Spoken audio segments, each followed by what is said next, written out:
Everyone, welcome back to Cheddar. Infection rates in some of the country's worst hit areas have been dropping off in recent days. Despite that promising news, experts are urging caution in the days ahead. Joining us to discuss what the coming weeks may look like is family physician Dr. Jen Caudle, good friend of the show. Doctor, thanks so much for taking the time here once again today.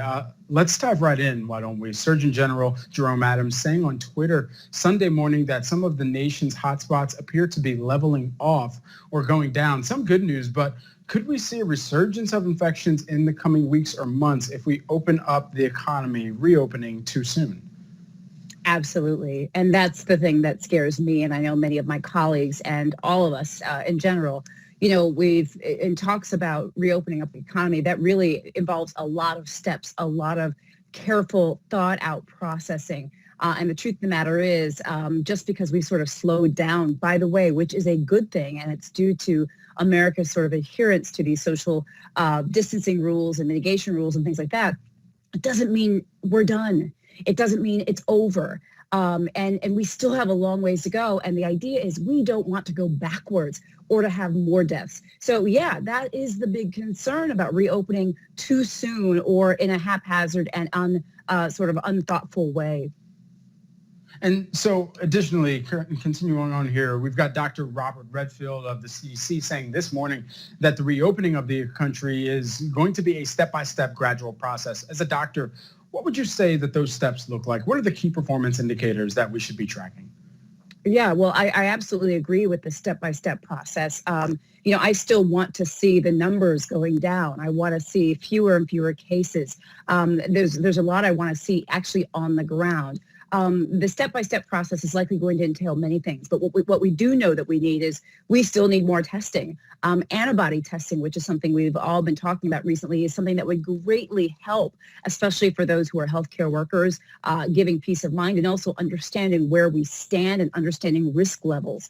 Also, being able to trace contacts, being able to sort of putting public health measures into place, which are needed to continue making sure that we're on the other side of the mountain or the peak, so to speak.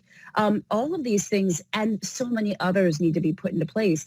It will likely be a step-by-step process. I just want to make sure that we don't get ahead of ourselves and once again, put further lives at risk because, many lives have been lost and they still are being lost. We can't forget that.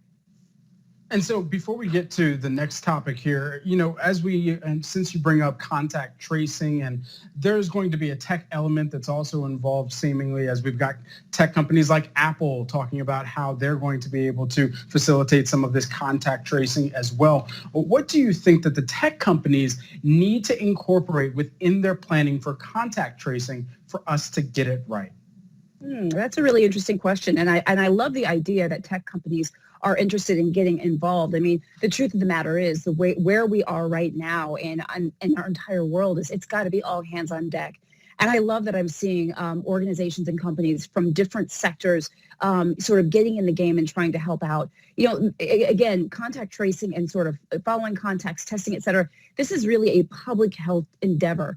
And it's not small, so what I would like to see, generally speaking, is these tech companies or whomever is helping really needs to work very, very closely with not only health officials, but public health officials, local and state authorities, federal authorities, et cetera. It's really got to be a comprehensive approach so that what we do makes a difference on a wide scale and is sort of well thought out.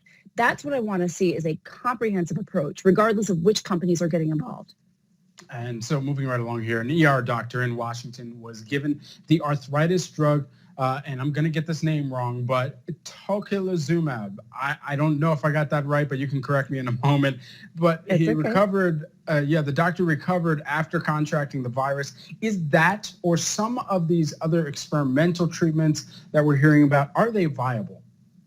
Oh, that's a great question. So you're talking about a drug that's actually used for rheumatoid arthritis and rheumatological conditions.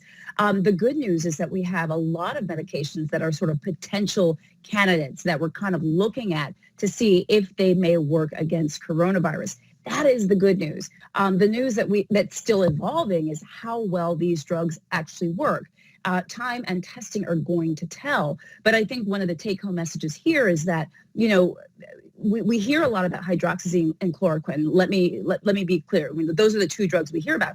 But what's even better is it's not just those two drugs that we are considering and looking at. There's a whole range of drugs that are already used for other conditions, some for rheumatological conditions, like I just mentioned, some for HIV that have been used in the past, other antivirals, et cetera. So this is what we need to do is we need to do more testing because we want good evidence. We want to make sure these drugs work and don't cause harm, and we need science and data to do that.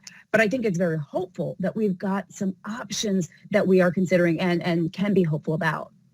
And finally here, and we only have about a minute left here, a lot of doctors, nurses, medical staff who are on the front lines here, they're contracting the virus during their work. What can those needing medical attention do to help you and your colleagues stay safe? Yeah, I have a lot of friends who are on the front lines. I'm a family doctor, so I'm seeing patients these days through telemedicine. I have a lot of friends who are ER doctors who are literally in the hospitals. Many of my friends have contracted coronavirus. It is sad. It is difficult. It's one of the reasons why, for everyone that can stay home, that they stay home. There are many of us that cannot, many of my colleagues that need to be on the front lines for the greater good of all of us. But for the rest, if you can be home, you need to be home, social distancing and using all of those other measures that we keep talking about. This is so important. Absolutely. Dr. Jen Caudle, it's always a pleasure to get your insights and expertise. Thank you so much for joining us. Thank you.